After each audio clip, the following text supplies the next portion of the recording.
네, 토크앤더시티 코너로 넘어왔습니다. 오늘부터 매주 월요일 함께 해주실 분인데요. 오늘 업라이즈 이효석 이사 인사드리도록 하겠습니다. 이사님 안녕하세요. 네, 안녕하세요.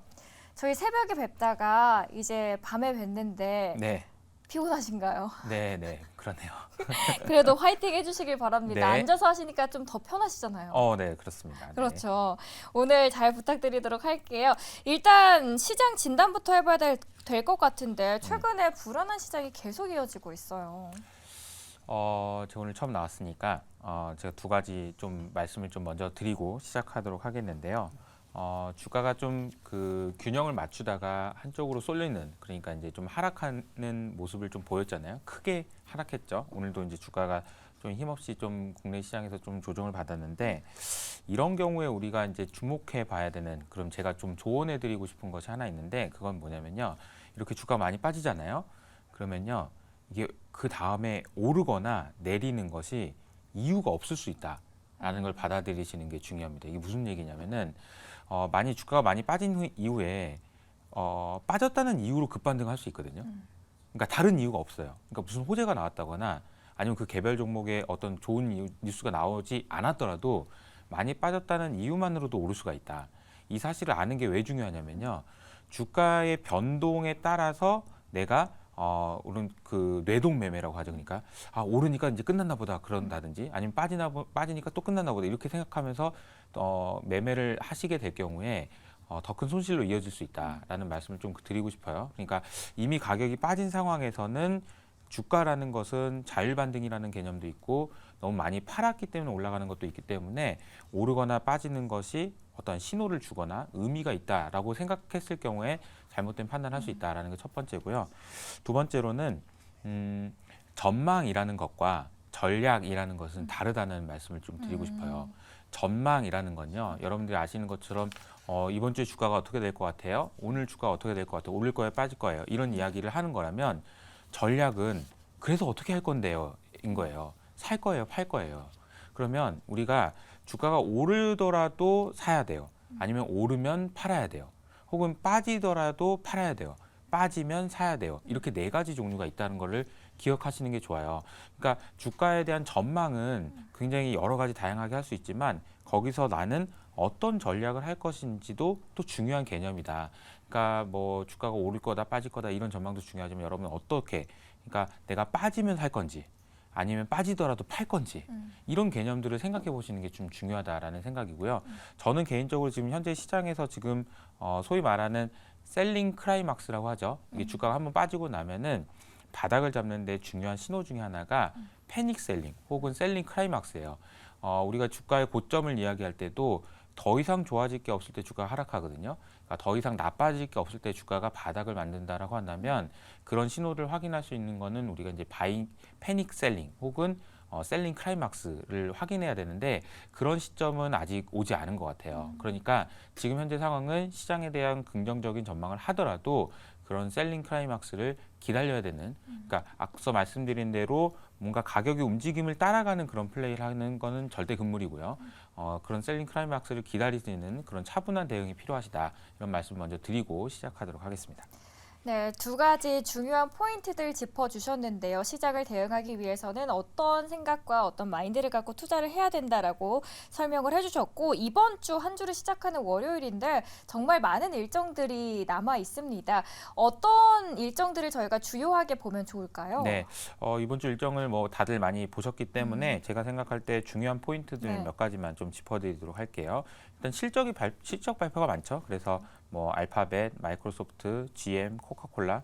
요즘 이제 코카콜라는 저는 개인적으로 관심이 가는 게 위고비라고 네. 비만 치료제 있잖아요. 알죠. 이것 때문에 코카콜라를 안 먹는다는 얘기가 좀 있습니다. 근데 진짜 안 먹을까요? 이게 위고비가 굉장히 많은 효과들이 있는데, 이게 네. 비만 치료도 되지만 네. 이런 어떤 충동적인 행동을 제어해주는 역할도 한다고 하더라고요. 그래서 이제 콜라를 그냥 안 먹고 참고 있다 그냥 먹어버리는 이런 분들이 이제 줄어들면서, 이게 정말 코카콜라 매출에 영향을 줬는지 아마 CEO나 아니면 CFO가 이제 이야기를 할 텐데, 어떤 식으로 이야기할지 좀 궁금하긴 합니다. 그리고 수요일에는 파월이 연설을 하거든요. 파월이 지난주에도 약간 이거 매파적으로 얘기한 거 아니야라고 해서 시장이 좀 충격을 받긴 맞긴 했는데 이번에는 과연 파월이 어떤 식으로 얘기할지 사실은 그 파월이 발언한 이후로 닉 티밀하우스 기자죠. 파월의 대변이라고 할 수 있는 이분은 나 깜짝 놀랐다. 파월이 이렇게 도비시하게 그러니까 비둘기파적으로 얘기하는 줄 몰랐다. 라고 이야기할 정도로 사실 엇갈린 평가들이 있었어요. 그래서 이번에는 지금 파월이 어떤 식으로 이야기하는지 좀 보셔야 될 것 같습니다. 이게 왜 그러냐면은 당시에 이제 파월이 얘기한 날 제가 그 행사장의 영상을 잠깐 봤는데 봤습니다. 야, 이것도 신기한 게 그 워낙 이렇게 데모처럼 이렇게 소동이 일어나니까 파월 의장이 저는 이렇게 꾸부정하게 걸으시는 몰랐는데 이렇게 꾸부정하게 그냥 밖으로 나가시더라고요. 그러면서 속으로 아마 이거 뭐냐 이런 좀 짜증나는 의미에서 뭔가 좀 말실수를 한 가능성도 있다라고 생각해 보면 이번 주에는 파월이 어떻게 얘기할지 좀 보시는 게 좋을 것 같고요. 그리고 이제 목요일 날은 미국의 GDP가 발표됩니다. 미국 경제가 남들 다 안 좋은데 미국 경제만 혼자 좋거든요. 그래서 왜 이게 좋은 건지도 뒤에 좀 시간이 되면 설명을 드리도록 하겠고요. 그리고 이제 금요일에는 미국 연준이 제일 중요하게 생각하는 PC 지표도 발표가 예정돼 있습니다. 다양한 지표들이 예정되어 있고 실적도 기다리고 있습니다. 저는 사실 뭐 코카콜라 관심 많으시다고 하셨는데 펩시가 생각보다 잘 나와서 코카콜라도 한번 기대가 됩니다. 네. 최근에 뭐 비트코인 그리고 금 쪽으로도 많은 관심이 쏠리고 있습니다. 시장이 불안하다 보니까 안전자산인 금 쪽에 관심도 많아지고 있고 또 한편으로는 최근에 비트코인이 상승세가 무섭게 올라가고 있어요. 아니면 무서운 정도는 아니고 그냥 뭐 오늘도 한 2, 3% 정도. 하락했던 거에 비해서는. 그렇죠. 그러니까 이게 이제 눈에 띄었던 거는 지난주 금요일에도 그렇고 오늘도 그렇고요. 다른 거 다 빠지는데 얘가 오르니까 좀 네. 도드라져 보이는 정도인 것 같아요. 내용을 살펴보면은 비트코인은요. 저도 이제 회사 내에서 이제 코인 관련된 업계에 계신 분하고 오늘 이제 회의도 하고 왔는데 결론적으로는 이겁니다. 비트코인과 관련된 외신들의 반응이 뉘앙스가 상당히 좀 바뀌었다라는 얘기를 해요. 우리는 지금 비트코인에 대한 뉴스 업데이트를 거의 안 했기 때문에 바뀌었는지 안 바뀌었는지 알 수 없는데 늘 그걸 보시는 분들 입장에서는 많이 바뀌었대요. 그러니까 무슨 얘기냐면은 그동안은 비트코인이 안 좋은 점에 대해서 엄청나게 부각시키던 외신들의 평가가 조금 긍정적으로 바뀌었다라는 이야기고요. 이 부분을 어디서 해석할 수 있냐면은 비트코인은 지금 무엇이 가장 큰 문제냐면 SEC라고 해서 미국의 증권관리협회에서 비트코인을 포함한 이제 코인들을 증권성 평가라는 걸 하거든요. 만약에 증권이다라고 얘기하면 굉장히 좀 안 좋은 신호라고 볼 수 있는데 증권성 평가를 하는 과정에서 있었던 여러 가지 소송들을 이제 그만할 거야라는 뉴스들이 얼마 전에 나왔어요. 이거는 상당히 좀 의미가 있다라고 보는 것 같습니다. 그러니까 이제 더 이상 괴롭히지 않겠다라는 의미 정도로고 이해를 하시면 좋을 것 같고요. 두 가지가 그러니까 내년, 그러니까 이제 지금 이제 10월이고 많은 분들이 이제 올해는 이제 어쩔 수 없다 이제 끝내고 내년에 뭐 볼까 이런 생각을 많이 하실 텐데 내년 4월에 있을 중요한 이벤트가 두 가지가 있어요. 비트코인과 관련돼서는 첫 번째로는 비트코인 ETF, 비트코인 현물 ETF가 승인될지 여부가 내년 4월까지는 결정이 돼야 됩니다. 그리고 또 한 가지는 내년 4월에는 비트코인의 반감기가 있어요. 그러니까 이 두 가지 호재들이 4월에 몰려 있는데 아마도 지금 분위기라면 좀 긍정적으로 작용할 수 있는 것 아니냐라는 기대감들이 최근에 좀 반영되면서 다른 자산 가격들은 많이 빠지고 있는데 얘는 좀 올라가고 있는 것 같다라고 정리할 수 있을 것 같습니다. 그리고 이제 금 가격은 안전자산이라고 볼 수도 있는데 제가 이제 금과 관련돼서는 제가 그림을 하나 가져왔는데요. 1971년 이제 앵커님은 태어나시지도 않을 때죠. 네. 저도 안 태어났었을 때입니다. 1971년이면은 이 그림이 TV가 있잖아요. 저 TV가 저렇게 생겼을 때입니다. 그러니까 굉장히 좀 오래 전이죠. 네, 벌써 까마득하네요. 50년 전이네요. 50년 전. 이때 무슨 일이 있었냐면요. 당시에 미국 대통령이라고 할 수 있는 닉슨이라는 분이 나 금으로 안 바꿔줄 거야. 이 얘기를 했어요. 네. 그때까지만 해도 종이 달러를 들고 있던 사람들은 늘 이 종이를 언제든 은행으로 가져가면 금으로 바꿔준다라는 신뢰가 있었어요. 근데 이게 깨져버린 거거든요. 근데 대통령이라는 사람이 금 안 바꿔줄 거야 이렇게 얘기는 안 했고요. 뭐라고 얘기했냐면은 한 나라의 화폐는 경제에 의해서 결정됩니다라는 얘기했어요. 그거 너무 당연한 얘기 아닌가요? 우리 지금 받아들이기엔 너무 당연한 얘기인데 당연하죠. 그때는 이게 충격이었던 거예요. 왜냐하면 한 나라의 화폐는 금에 의해서 백업되는 거였었거든요. 근데 금이 아니고 경제에 의해서 했다라는 게 충격이었던 거예요. 그래서 우리 안 바꿔준다라고 얘기하면서 그 뒤에 뭐라고 붙였냐면요. 근데 지금 미국은 세계 최강의 경제 대국이야라고 이야기한 거죠. 자, 그러면 이 얘기랑 비슷하게 얼마 전에 있었던 일이 있었는데 앵커님한테 지난번에 새벽에 소개해드렸던 것 같아요. 그 무서운 독수리 표정을 보여주면서 피치가 미국의 신용 등급을 강등하니까 JP 모건의 데이먼 회장님이 이런 표현을 한 거죠. 야, 니네들이 감히 우리 신용 등급을 강등시킨다고? 라고 하면서 어떤 단어를 썼냐면은 밀리터리라는 단어를 썼어요. 지금은 경제가 아니고 화폐, 달러, 그리고 미국 국채라는 것을 백업하는 과정에서 필요로 하는 것이 어쩌면 이코노미, 경제가 아니고 당시에 금에서 경제로 바뀌었던 것처럼 경제에서 혹시 밀리터리로 바뀔 수도 있는 거 아니냐라는 걱정들을 지금 하고 있는 상황인 것 같고요. 이런 불안한 상황들이 이어지다 보니까 금이 됐든 비트코인이 됐든 지금 화폐에 대한 신뢰가 깨질 수 있는 아주 그냥 극단적인 그런 이벤트에 대비하려는 수요가 있는 것 같다라는 생각도 좀 말씀드리고 싶습니다. 물론 이런 것들이 왜 이런 말씀을 드리는지는 제가 이제 저도 운영하고 있는 이호석 아카데미에 정말 많이 설명을 했는데 이게 왜 중요하냐면요. 지금 현재의 상황은 개인적으로 생각할 때는 그냥 기존에 있는 경제의 틀 안에서 해석하면 전혀 해석이 안 돼요. 왜냐하면은 지금은 소위 말하는 그동안 미국에서 주도했던 방식으로 1971년부터 브레튼 우드 체제 2가 나온 이후로 쭉 끌고 왔던 그 미국의 성장 방식이 흔들리고 있는 상황이거든요. 이 흔들리고 있는 상황이라는 걸 이해하시는 게 되게 중요하다라는 말씀을 좀 드리고 싶어요.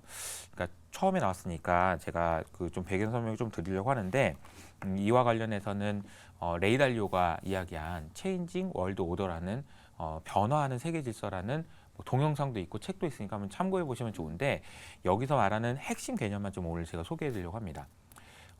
체인징 월드 오더라고 되어 있으니까 이 오더라는 것 질서잖아요. 질서가 뭔가요? 질서, 규칙, 규칙, 줄을 서지요, 뭐 이런 거. 질서, 줄을 서지요, 삐쩍 나왔습니다. 이런 거, 네. 이런 게 질서라고 생각할 수 있죠. 그런데 이제 레이 달리오가 얘기하는 그 질서는요, 다른 표현으로 쓰면 통치 시스템이라고 돼 있어요. 이게 질서를 지켜라는 질서를 만든다는 얘기거든요. 자, 그러면 예를 들어서 제가 어떤 회사를 만든다고 합시다. 제가 대장이에요. 그럼 질서를 누가 만들까요? 제가 만들죠. 네. 어떤 한 나라가 건국이 됐어요. 우리나라 조선이 건국됐어. 대한민국이 건국됐어. 그럼 건국된 이후로 그 질서, 법, 헌법 이런 거 누가 만드나요? 그때 짱 먹은 사람이 만드는 거예요. 그렇죠. 그렇다면은 세계의 질서는 누가 만들까요? 그리고 세계의 질서는 언제 바뀔까요? 라고 생각해 보면 세계대전이 있고 세계대전에서 승자가 결정된 이후로 그 승자가 마음대로 결정하는 게 세계 질서라는 거예요. 그래서 세계 질서라는 거는 1945년에 만들어졌고 그때 이후로 지금 벌써 80년대 지속되고 있는데 그 세계 질서의 이름은 US Lead Order라고 되어 있습니다. 이 정확한 표현을 지난주에 바이든 대통령이 했죠. 뭐라고 얘기했냐면 지금 우리는 US, 그러니까 미국이 주도하는 질서를 지키기 위해서 반드시 해야 되는 게 있는데 그게 뭐냐면 이스라엘 전쟁을 지원해야 된다라고 얘기했어요. 이스라엘 전쟁을 지원하기 위해서 미국이 이스라엘 전쟁을 지원하는 이유 뭐냐? 미국이 주도하는 이 질서, 1945년부터 지금까지 끌고 왔던 이 질서를 지키기 위해서는 이걸 해야 된다는 얘기예요. 그럼 왜 지켜야 된다는 얘기를 할까요? 이게 흔들리고 있다는 반증이기도 합니다. 이건 또 왜 흔들리는 거냐라고 생각해 보면 그동안 미국이 끌고 왔던 이 질서가 여러 가지 점에서 부작용이 일어나고 있는데 가장 단적으로 일어나고 있는 것이 미국 국채에 대한 신뢰가 깨지고 있는 거예요. 자, 올해 있었던 금융시장의 역사를 올해 있었던 여러 가지 일련의 사건들을 잘 정리해 보면 저는 이렇게 생각합니다. 올해 3월에는 SVB가 망했어요. 그렇죠. 세상에 미국이 21세기에 은행이 망했습니다. 뱅크런이 났어요. 두 번째로 5월 달에는 부채 좀 그만 빌려라 라고 하면서 부채 한도가 이슈가 됐고요. 얼마 전 9월 달에는요. 예산안 돈 좀 그만 써라 라고 해서 문제가 됐어요. 근데 이 세 가지 핵 공통점이 있습니다. 미국 국채가 들어있는 거예요. 3월 달에 SVB 은행이 망했을 때도 미국 국채 들고 있다 망했어요. 그리고 부채 한도도 그만 좀 빌리라는 얘기였고 예산안도 마찬가지입니다. 그렇게 본다면 미국 국채 금리가 많이 올라서 이제 사야 되는 거 아니야 이런 얘기 정도가 아니고 좀 더 큰 그림에서 보면 이게 미국에 대한 신뢰가 흔들리고 있는 구간이라고 볼 수 있는 거고 바이든 대통령은 이 흔들리는 것을 막기 위해서라도 이스라엘을 지원해야 된다라는 얘기를 한 거라고 보시면 돼요. 그러면 지금 이 상황은 그냥 단순하게 이 물가가 어떻게 돼요? 연준이 어떻게 할 수 있어요? 금리는 어떻게 돼요? 이런 정도의 문제가 아니고 좀 더 큰 그림에서 보면은 이 판이 흔들리고 있는 과정이 우리 눈에 보일 수 있는 거다. 그러면 이 판이 흔들리는 과정에서 내 자산을 지키기 위해서는 어떻게 해야 되는지에 대한 고민은 단순히 주가 빠졌으니까 사야 돼요, 말아야 돼요가 아니고 정말 진지하게 고민해 볼 필요가 있다라는 생각을 말씀드리고 싶어요. 이렇게 전반적으로 엮어서 생각해 보니까 훨씬 큰 그림으로 볼 수 있게 되네요. 네, 큰 그림이면 좀 약간 좀 디테일하지 못하다는 점. 그러나 이제 큰 그림에서 좀 이해하실 필요는 있겠다라는 생각이 네. 좀 듭니다. 디테일도 했습니다. 그럼 세부적으로 한번 들어가 볼게요. 미국의 GDP 성장률 발표가 예정되어 있죠. 네, 그 미국의 GDP가 세상에 5%가 넘을 것 같습니다. 이거는요 너무 이렇게 표현하면 어떨지 모르겠는데 너무 얄미워요. 얄미워요. 미워요. 어떻게 이럴 수가 있습니까? 아니 지금 중국에서는 심지어 디플레이션까지 나온다고 하고 경기가 너무 안 좋다는 얘기도 나오고 있고 우리나라는 이창용 총재가 정말 구조개혁을 하지 않으면 구조개혁을 정말 잘하면 2% 할 수 있다는데 미국이란 나라가 세상에서 제일 큰 나라가 5% 성장이 웬 말입니까? 왜 이렇게 그런데 잘 나오는 거예요? 미국이라는 나라가 왜 이렇게 성장할 수 있는지에 대해서 지난주에 연준 내에서 이제 보고서가 발표된 게 있는데 그 내용을 좀 소개해드리려고 합니다.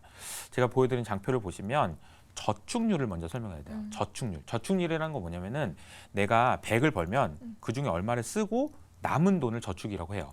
근데 코로나 당시에는 우리가 쓸 수가 없었기 때문에 미국뿐만 아니라 미국 이외의 다른 선진국들도 이 그림에서 보신 것도 다 같이 저축률이 올라갔어요. 그러면 이 저축률이 올라갔다라는 얘기는 무슨 얘기냐면 사람들이 돈을 안 썼다는 얘기죠. 근데 이 그림의 특징이 뭐냐면은 파란색은 내려왔는데 빨간색은 안 내려와요. 파란색은 뭐냐면 미국이에요. 그리고 빨간색은 뭐냐면 미국을 제외한 모든 선진국입니다. 왜 이렇게 됐을까요? 그리고 저축률이 내려갔다는 것은 뭘 의미할까요? 미국 사람들은 왜 저축을 안 하는 걸까요? 라고 생각해 보면 아주 간단합니다. 우리는 언제 저축을 하고 언제 저축을 안 하나요? 저축을 한다는 얘기는 미래가 불안할 때. 미래가 불안해가지고 내가 소비를 하지, 뭐 하나 살까 하다가, 에이, 옷을 뭘 사냐, 뭘 마시는 걸 먹냐. 그쵸. 그러면서 미래를 위해서 저축하는 거죠. 그러면 미국을 제외한 모든 나라에서는 사람들이 불안했다는 얘기예요. 그럼 왜 그랬을까라고 생각해 보면 이 그림인데요. 미국만 좋아졌던 이유를 왼쪽에 있는 그림이 미국이고 오른쪽에 있는 그림이 미국 이외의 선진국인데요. 왼쪽에 있는 그림 보시면은 미국의 실질 가처분 소득이라고 되어 있습니다. 그러니까 소득이 갑자기 두 번의 스파이크를 그리면서 올라갑니다. 이게 뭐냐면 미국 정부가 개인들한테 돈을 뿌린 거예요. 퍼 부어준 건데요. 이게 지금 제가 표현하자면은 그만 주세요. 너무 많아요. 라고 얘기할 정도로 많이 쏟아 부어준 거예요. 이렇다 보니까 개인들 입장에서는 야, 내가 집에 이 정도 있으니까 코로나 전에는 이만큼이었는데 미국 정부가 줘서 이만큼이나 있네? 마음이 안정이 되는 거죠. 그러면서 소비를 많이 하면서 저축률이 실제로 많이 줄어들 수 있었어요. 과거에 경기 침체가 있었을 때는 언제나 예외 없이 저축률이 높아졌습니다. 근데 이번에는 유독 미국에서만 낮아졌다라는 거고 그것이 미국의 소비에 굉장히 큰 영향을 줬고 미국 경기에 영향을 줬다라는 거예요. 그래서 이 그림의 특징은 뭐냐면요. 실질 소비라고 하는 이 빨간색 선이 추세선 위로 다시 올라가는 게 미국이고요. 왼쪽이요. 오른쪽에 있는 그림은 여전히 회복을 못하고 있다라는 거예요. 그러니까 미국 이외의 모든 어떤 나라에서도 회복을 못하고 있는데 그 이유는 뭐냐면 돈을 그 정도로 퍼부어주지 못했고 그러다 보니까 개인들이 심리가 아직도 저축을 해야지 라는 심리가 남아있었기 때문에 회복이 안 되고 있다라고 볼 수 있고요. 이런 현상이 언제까지 지속될 수 있는 것이냐에 대한 의문들이 남아있는 건 사실이에요. 그래서 이 초과된 저축들이 많이 사라진 것도 사실이고요. 그러나 여전히 미국 국민들은 굉장히 부자예요. 우리가 걱정할 필요가 없습니다. 좀 얄미울 정도다라고 생각하시는 게 맞는 것 같아요. 근데 그래도 정부에서 풀어주는 돈이 이제 코로나 때 이후에는 제한적이잖아요. 그러면 그들의 저축률이 좀 더 많아질 수 있는 거 아니에요? 소비가 위축되고? 많아질 수 있죠. 그런데 지금 이미 미국은 저축을 거의 안 하는 나라가 돼버렸고 아무 미래에 대한 걱정이 없는 사람처럼 펑펑 쓰고 있습니다. 그리고 지금 되게 놀라운 사실은 이 과정에서 코로나가 이제 이렇게 2년, 3년 코로나 이후로 2년, 3년 지나는 과정에서 미국의 국민들이 너무 부자가 됐어요. 이게 무슨 얘기냐면은 미국 국민들이 들고 있는 자산의 가격이 많이 올랐고요. 부채는 거의 늘지 않았는데 자산 가격이 많이 늘다 보니까 이미 부의 효과라고 할까요? 이제 뭐 집도 그렇고 주식도 그렇고요. 최근에 조정을 받고 있긴 하지만 이미 코로나 저점 대비해서는 많이 올랐거든요.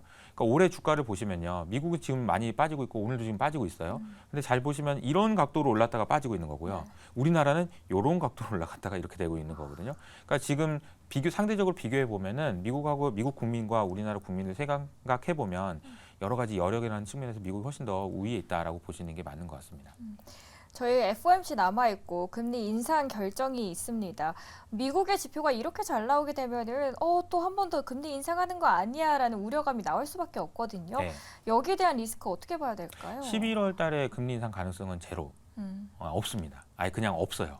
그러니까 이게 왜 이렇게까지 단언해서 말씀드리냐면은 이제 FOMC 회의에 대한 점도표라고 해서 이제 그 가능성을 보여주는 그 그림이 있는데 파월 의장이 지난주에 야 이거 왜 이런 얘기를 해? 너무 지나치게 높은 금리는 아니라고 이런 얘기하면서 매파적인 것 같아라고 얘기한 날에도 오히려 11월 금리 인상 가능성은 낮아졌어요. 아예 그냥 제로가 됐어요. 그러니까 지금 현재 상황에서는 연준은 금리를 올릴 생각이 없어요. 그리고 전쟁 때문에 이 난리인데 괜히 올렸다가 나중에 욕먹을 일 있습니까? 금리는 안 올릴 거예요. 그런데 그러면은 주가가 올라야지 왜 오르냐? 이게 얘기는 둘 중에 하나예요. 시장이 연준을 무시하고 있거나 아니면 연준보다 더 큰 문제를 고민하고 있거나예요.